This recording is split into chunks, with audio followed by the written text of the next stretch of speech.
Halo Sobat ASN Muda di seluruh penjuru Nusantara. Welcome back to podcast ASN Muda. Ya, ruang diskusi cerdas, solutif, tapi tetap enjoy dan santai ya. Bareng sama kita, para ASN Muda dari Kementerian PU. Ada aku Salsa, ada Safira, ada Salda, ada Ima, ada Putri, dan ada Rifki. Oke. Iya, jadi hari ini ya kemarin kita udah ngebahas soal berita yang viral, terus gimana ancaman dan tantangannya terhadap kebangsaan kita di masa kini gitu ya, yang sangat seru banget kemarin sampai lupa, sampai nggak kerasa udah berapa menit ya kan. Hari ini kita nggak kalah seru dan nggak kalah menarik ya teman-teman. Pembahasan kita adalah what we can do to make PU better and stronger ya. Dan yang pasti kita juga ngebicarain soal bela negara dan karena ini adalah topik yang sangat apa ya relevan ya sama kita karena kita juga bekerja di Kementerian PU, kesadaran kita juga gitu. Jadi silakan nanti teman-teman uh, kita saling diskusi, saling kasih masukan dan juga uh, pokoknya santai aja deh ya. Oke. Dan sebelum kita masuk ke pembahasan yang mendalam, Salsa pengen tanya dulu nih sama teman-teman. Kira-kira apa sih mungkin komentarnya teman-teman dulu ya dengan adanya kondisi yang sekarang ini Kementerian PU gitu ya. Boleh deh teman-teman ceritainnya lewat mungkin permasalahannya di balai atau mungkin ada pernah atau melihat berita Kemen PU atau dan yang lainnya mungkin boleh di-share di sini kita bahas bersama, oke? Yang pertama, aku mau dengar dulu, kita dengerin dulu ya teman-teman em, dari Ima, oke? Ima sudah Oke, siap? sudah. Makasih Mbak Salsa. Iya, Hmm, Mungkin aku mau ini ya notes yang lagi ramai di internal kita Kementerian PU yang kita tahu pertengahan tahun kemarin. Ya ini masih pertengahan tahun juga ya. Baru-baru inilah terjadi OTT di Sumatera Utara, pejabat di Sumatera Utara dan juga di Bangka Belitung terkait operasional di apa wilayah sungai ya. Nah itu apa namanya? Jadi poin yang sangat penting untuk kita bahas kita bersama, apalagi kita sebagai masih calon PNS di Kementerian PU itu yes. nanti ke depannya kita harus bisa eh, punya integritas diri yang bisa apa ya mencegah kita untuk ikut-ikutan Hmm. hal seperti itu. Iya, oke, thank you di apa sesi pertama ini udah berat banget ya langsung ke OTT gitu. Tapi nggak apa-apa ini kita bermacam-macam ya teman-teman. Dan thank you Ima. Kita langsung ke yang kedua Putri. Boleh dinyalakan mic-nya. Hai. Aduh, Halo. Kak Ima dari awal udah berat banget ya masalahnya. Apa-apa? Itu Kalau kalau aku sih nyinggungnya lebih ke permasalahan ringan-ringan aja sih sebenarnya di lingkungan balai sekitar gitu.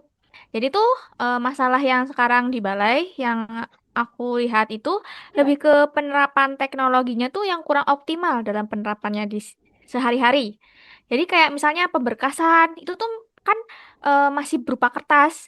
Jadi tuh masih karena kertas dia tuh apa kurang efisien, banyak yes. memakan tempat. Terus apa kalau misalnya mencari berkas itu kita kan harus bongkar-bongkar lagi ke gudang supaya cari berkas apa yang dibutuhkan. Belum lagi kayak misalnya kita ganti apa anggota untuk tiap tahun itu kan pasti ada pergantian. Nah itu tuh pasti beberapa berkas tuh pasti hilang karena ya itu Hmm, kita nggak tahu penyimpanannya orang sebelumnya di iya, mana. Nah itu sih masalah yang sering aku lihat di balai. iya, arsipnya gitu ya. Mm-mm. Karena masih kertas gitu. Ya Oke, benar. thank you. Sekarang kita lanjut ke Safira. Halo, Safira. Sorry, sorry. Agak ke mute tadi Oke, dikit. Aduh, teman-teman udah bahas tadi tentang arsip, OTT. Sekarang aku mau bahas tentang SDM mungkin ya. Jadi agak boleh. sedikit menyinggung SDM. Kalau menurut aku sih, SDM kita ini kan tersebar ya. Kayak ini kan dari ujung Aceh sampai ke Merauke. Jadi banyak kepala yang harus disinkronkan sebenarnya. Jadi untuk SDM sih kalau aku lihat masih agak kurang ya. Cuman kalau dari BPSDM ya Kak, Ya. nah itu dia udah mulai nih eh, apa bikin pelatihan e-learning atau mungkin dari aplikasi Klop. Jadi ke digitalisasi mereka juga udah mulai bagus gitu Kak. Iya, iya sih benar sih ini eh, secara apa ya peningkatannya gitu ya, progresnya gitu ya. Ya, peningkatan kualitas Oke, SDM. tuh kita boleh lanjut ke Mas Rifki. Mas Iya, Rifki. iya, iya, saya. Saya itu. Nah, kalau saya sih Iya ya. sebenarnya ini malah mungkin sama ya seperti Kak Putri dan Kak Vira ya. Sebenarnya saya masih menyinggung ke digitalisasi kalau si dari Kak Putri itu tadi sebelumnya apa mengenai memaksimalkan digitalisasi Kak Safira tentang training CSDM-nya gitu kan. Nah, kalau saya ini sebenarnya timbul dari masalah-masalah yang ada di balai tentang di aplikasi kita tuh banyak banyak PC dan vendor yang kalau upload itu masih suka salah kan. Itu pertama. Dan kedua ada juga pekerjaan-pekerjaan itu yang jatuhnya sifatnya dadakan, padahal nggak perlu dadakan. Karena memang belum siapnya digitalisasi. Jadi masalahnya tuh kita sudah digitalisasi, tapi belum optimal saja gitu. Jadi jangan sampai digitalisasi yang bisa mempermudah malah jadi makin banyak kerjaan gara-gara digitalisasi gitu. Iya. Variasi ya teman-teman ini ada tadi ada kayak progres PU, terus ada juga hal yang mungkin disayangkan dari PU gitu ya. Karena ada berita-berita seperti itu. Kemudian kita lanjut lagi ya ke Salda. Oke, kalau dari aku sih Kak, eh, kita ke daily rutinnya aja nih, yang setiap hari kita Hmm. pakai aplikasinya di jam kerja, dari pulang Ya. dari berangkat sama pulang, yaitu di aplikasi Bravo. Aku menggarisbawahi karena dari pertama kali masuk sini, masuk ke balai, lalu ada informasi tentang ini ada beberapa orang yang memanipulasi foto absen atau waktunya diganti-ganti zona waktunya, ternyata tetap ketahuan kan dari pusat gitu. Jadi itu sih Kak yang aku mention untuk permasalahan yang ada di PU ini. Oke, ya terima kasih teman-teman. Ini beragam sekali ya. Kalau mungkin dari aku sendiri, aku pengen ngebahas soal PU yang 608 itu. Ya aku suka sih itu. Kalau secara pribadi aku suka, maksudnya itu semua mendukung programnya Presiden juga. Kemudian itu visi ya, itu visi 608 Menteri PU ya. Nah, tapi aku di sini mau menggarisbawahi yang di pengentasan kemiskinan menuju 0% gitu. Karena kebetulan kan aku juga di BPK tuh ada penanganan kawasan ekstrim. Sekarang tuh lagi apa ya pendataan gitu, terus juga lagi apa membuat program yang tepat gitu, tepat sasaran, tepat guna dan juga tepat waktu juga sih ya, karena kita di tahun ini kan mungkin akhir tahun kurang berapa bulan lagi ya, dan itu harus cepat dikerjakan gitu. Jadi kerjasamanya baik gitu, yang mau aku angkat di sini gitu. Oke, karena aku sudah mengutarakan semua komentarnya tentang PU, baik dari contoh di balainya, dari contoh berita dan lain sebagainya, kita lanjut aja kali ya teman-teman ke mungkin karena kita ASN muda, terus kita juga CPNS nih, kita lagi semangat-semangatnya gitu ya untuk berkarya gitu dan bela negara. Mungkin boleh disampaikan di sini apa sih yang bisa kita lakukan gitu sebagai insan PU yang baik, yang baik. Boleh, siapa dulu nih? Mungkin ada yang mau mengajukan diri atau menyampaikan pendapatnya. Saya. Oke, silakan Mas Rifki. Terima kasih Kak. Mungkin dari saya ya Boleh. dari Ya.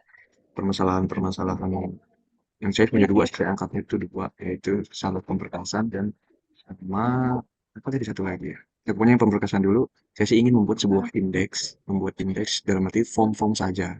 Di mana indeks itu misalnya kayak Kirima, formnya itu ini pada saat persiapan proyek, mana yang saat aktualisasi dan mana yang yang pasca gitu ya, yang post. Nah itu setelah udah punya tiga indeks itu baru baik dari PJ maupun internal dikumpulkan dan dibuatkan sosialisasi itu. Lalu di masalah yang satunya lagi mengenai ada pekerjaan yang sifatnya itu dadakan. Sebenarnya itu kalau bagi saya itu bisa aja enggak. Tapi memang pekerjaan dadakan itu nggak bisa dihapuskan. Tapi ada juga yang sebenarnya kalau yang daily di sini sudah di-record, weekly sudah ada, monthly sudah ada, yearly pun ada. Cuma yang yearly ini atau yang monthly ini atau yang per trimester itu kadang belum tahu. Jadi kagetannya itu karena lupa gitu. Jadi saya pengennya sih rencananya, bukan ingin, hanya rencana sementaranya itu ya. Kita buat akun Google atau apa yang mempunyai kalender dengan satu akun yang bisa sharing, di mana kalender itu kita reminder dan wajib mengaktifkan notifikasi. Jadi misalnya Hamin seminggu dari pengumpulan itu sudah muncul notifikasi tersebut. Dan siapa saja pihak-pihaknya itu terikat terhadap reminder dalam arti pihak yang mengolah data, yang menarik data, dan yang mensubmit data gitu. Paling gitu sih Yes. kalau dari saya. Iya, keren banget Mas Rifki ya. Mungkin nanti bisa di apa implementasikan gitu ya. Tapi jangan lupa teman-teman kita mengimplementasikan sesuatu itu tetap harus dari perintah atau atas izin atasan. Iya, Oke? betul. Ya. Oke, thank you. Kita lanjut ke siapa ya? Mungkin Imah yang mau menyampaikan tadi soal tadi masalah OTT itu ya. Tuh. Kalau sebenarnya di internal kita ya, di PU sendiri sudah ada banyak program, terutama terkait tentang apa pemberantasan korupsi ya. Kan kita ada pembangunan zona integritas, terkait dengan penerapan sistem manajemen anti penyuapan, ada unit untuk apa namanya gratifikasi juga. Itu sebenarnya sudah ada. Mungkin yang perlu ditekankan, terutama untuk kita ya yang baru masuk nih di PU gitu. Itu kan kita juga ketika seleksi kemarin ada yang namanya skor integritas minimal 4.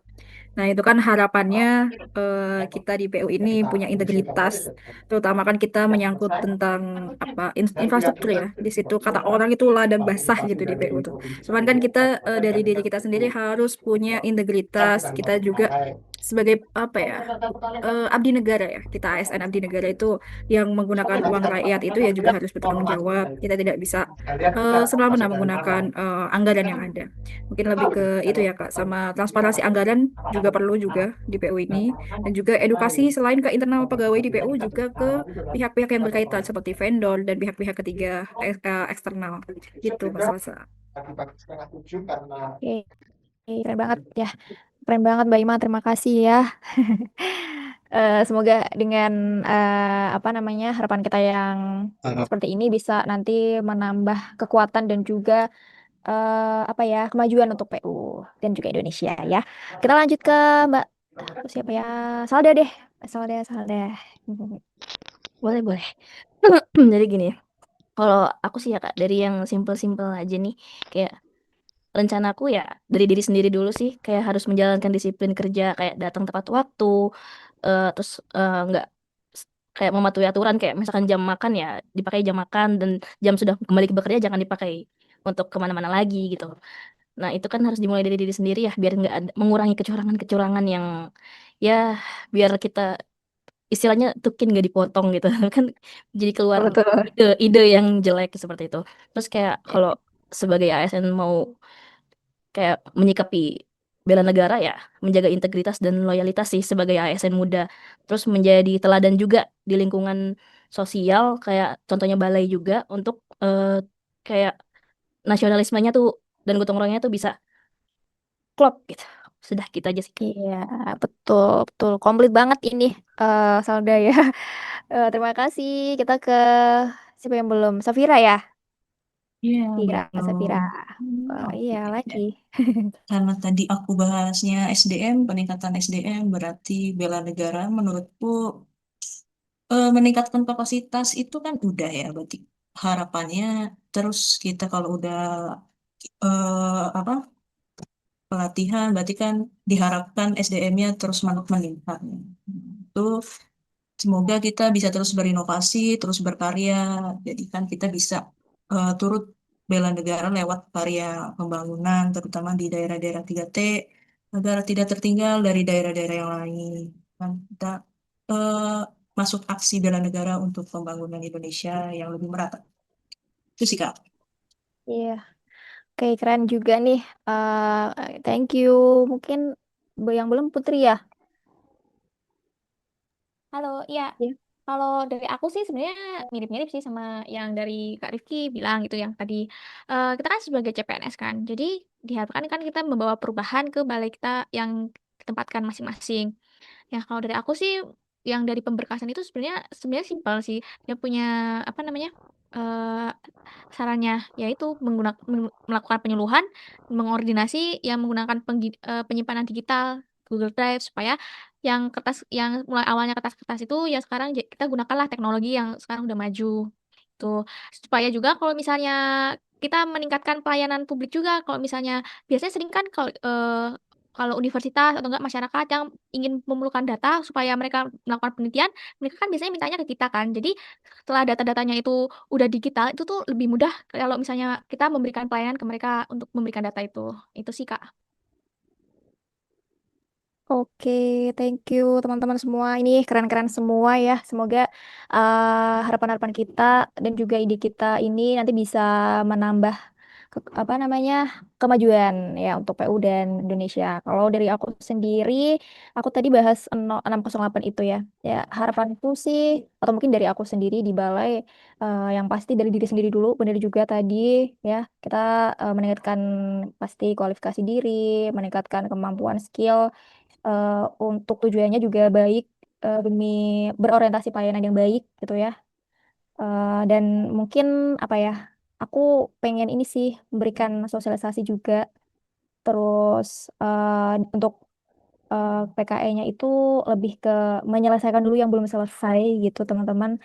Nanti ke depannya untuk yang baru-baru itu tetap juga di tepat sasaran dan pas gitu. Jadi tidak melenceng. Dan jangan lupa juga kita dalam melaksanakan tugas itu jangan sampai ada gratifikasi gitu ya. Jadi kita melihat harus dari yang memang butuh gitu, daerah yang butuh atau pokoknya sesuai dengan kebutuhan. Jangan yang misalkan aku dikasih dong nanti kamu dapat segini gitu ya atau bagaimana gitu kan. Nah, itu jangan sampai. Jadi kita harus bersih dari hal itu semua sama kayak yang disampaikan Mbak Ima dan teman-teman lainnya gitu ya. Dan mungkin terakhir, adakah yang mau menyampaikan makna bela negara gitu di tengah dunia yang sedang apa ya digitalisasi ini? Aku boleh deh. Boleh boleh ya, Ya, silakan. jadi bela negara kalau untuk sekarang bukan sekedar ajang angkat senjata ya, Ya, tapi bisa juga kita lakukan itu di balik meja kerja. Jadi Asik. kita berusaha betul. untuk berkarya terus Siap. melalui Kementerian PU untuk Indonesia tentunya. Itu Kak. Terima kasih Safira ya. Pokoknya perubahan yang besar itu pasti dimulai dari yang kecil-kecil dulu, dari diri kita dulu gitu ya teman-teman. Ya, jangan lupa terus berakhlak. Oke. Oke, Adakah siap, yang mau siap. menyampaikan lagi atau sudah Cukup, cukup? cukup. Ya. Oke. Terima kasih teman-teman atas partisipasinya ya seru banget. Pokoknya kita nanti ketemu lagi di podcast-podcast selanjutnya dengan pembahasan-pembahasan yang lebih seru lagi ya. Jangan lupa tetap semangat, hidup Indonesia merdeka berakhlak. Dadah.